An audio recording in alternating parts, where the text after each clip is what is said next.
vais vous parler de Dieu et du temps. Vous savez, on entend les gens dire Dieu veut ceci, Dieu veut cela, etc. Ou bien on fera ceci, on fera cela, etc. En fin de compte, nous avons affaire, en ce début du XXIe siècle, à un domaine d'abstraction.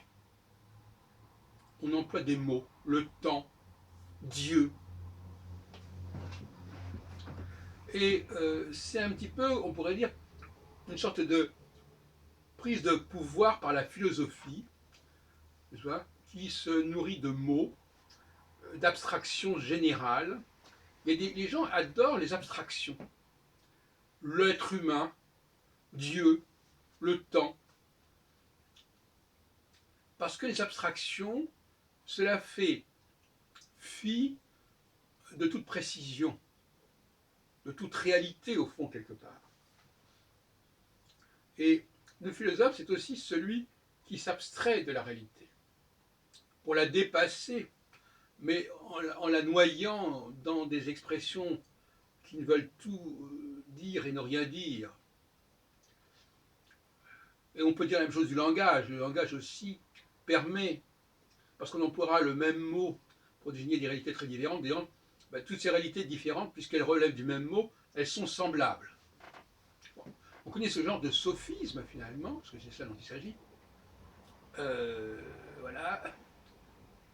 A égale X, B égale X, donc A égale B. Parce que égal, ça veut dire est désigné de la même manière, en fait.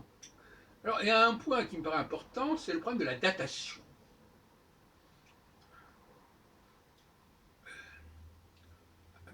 On peut évidemment s'amuser à dater, en disant, voilà, dans tant d'années, il y aura de nouvelles élections. C'est le calendrier. Mais c'est une datation virtuelle. C'est une datation qui est imposée, qui est superposée à la réalité. Et l'astrologie permet d'arriver à un certain niveau de datation.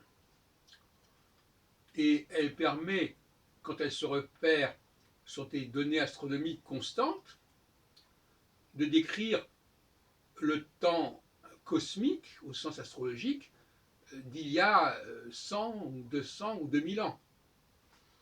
Je ne parle pas des astrologues qui utilisent des planètes nouvelles que l'on ne connaissait pas dans l'Antiquité. Mais en ce qui concerne les planètes anciennes, on peut très bien aujourd'hui dire où se trouvaient les planètes, dans quel signe zodiacal, en quel aspect, etc. Et puis, en ce qui concerne le Dieu, et la religion en général aussi, eh bien, on a aussi des choses qui sont récurrentes, qui sont constantes, qui sont des invariants. Et la question juive, par exemple, est un invariant qui existait déjà il y a 3000 ans et qui continue à exister et qui est constamment réinitié en quelque sorte. La Shoah, qui a marqué les années 40, la première moitié des années 40, qui a d'ailleurs été assez catastrophique, cette première moitié des années 40, puisque c'est terminé par Hiroshima en 1945, la Shoah nous a montré que la question juive n'était pas était constante, continuait à exister, continuait à marquer les esprits. Donc là aussi, il y a un phénomène de datation, parce qu'on peut dater l'histoire du peuple juif, le peuple hébreu, en remontant au moins jusqu'au roi David,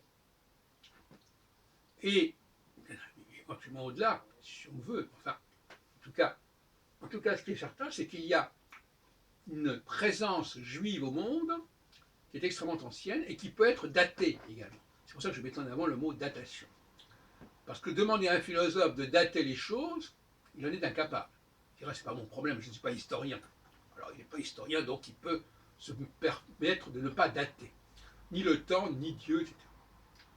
Alors, vous connaissez mes travaux sur la théologie, et il est évident qu'on ne peut pas dire n'importe quoi sur Dieu. Quel Dieu? Le Dieu de qui? Il y a deux questions qui se posent. Le Dieu de quel peuple? Alors on va nous dire, mais c'est le Dieu universel, c'est le Dieu de l'humanité tout entière. C'est encore très vague, c'est très flou tout ça. Moi je suis beaucoup plus pour une précision, non plus dans le temps, mais dans l'espace. Que Dieu, quelque part, c'est une précision dans l'espace. C'est-à-dire, où est-ce qu'il est ce Dieu? Quel Dieu? Où est-il? Comment s'est-il révélé? C'est le Dieu de quel peuple? Vous voyez ce que je veux dire? Donc, la révolution copernicienne que l'on peut attendre pour le XXIe siècle, c'est justement la question de la datation. Je veux dire par là que on ne peut pas ne pas s'inscrire dans une historicité, dans une chronologie, et donc travailler sur un créneau précis, sur une histoire précise. Et ça va à l'encontre de la démarche philosophique. Quelqu'un comme Hegel a essayé de récupérer l'histoire en disant que de toute façon, les choses sont dans le présent ce qu'elles devaient devenir, ce qu'elles devaient être. Comme ça, on n'a pas besoin de revenir sur le passé est le passé, et le passé accouche du présent. Voilà la démarche telle que moi je la comprends chez Hegel. Et puisqu'on parle de Hegel, j'aimerais terminer en parlant de Marx, la filiation étant connue, qui nous parle des moyens de production, qui nous dit que toute la question de la lutte des classes tourne autour des moyens de production, de ceux qui sont les propriétaires des moyens de production et de ceux qui en sont les agents et les gardiens et en quelque sorte les servants.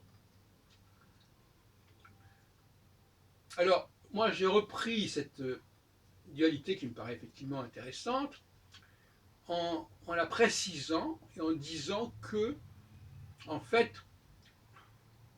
et ça c'est une sorte de point aveugle chez Marx, il n'intègre pas la notion de créativité. Alors il veut bien dire qu'il y a des gardiens des moyens de production, mais on a l'impression que ce sont des gens qui ont hérité de ces moyens de production, etc. D'ailleurs, je préfère au terme moyen de production le mot outil. Et donc, il y a les concepteurs d'outils, ceux qui ont élaboré les outils, ça c'est une classe, et il y a les utilisateurs de ces outils, les servants de ces outils, c'est une autre classe. En réalité, ça permet d'équilibrer la dualité des classes, non plus en mettant d'un côté les propriétaires, d'un côté les prolétaires, mais en mettant d'un côté l'élite intellectuelle, technologique, qui crée de nouveaux objets, de nouveaux services, de nouveaux outils, et la population qui va les utiliser, qui va les consommer. Voilà la vraie dualité, et il me semble que Marx n'est pas allé assez loin dans son analyse dialectique.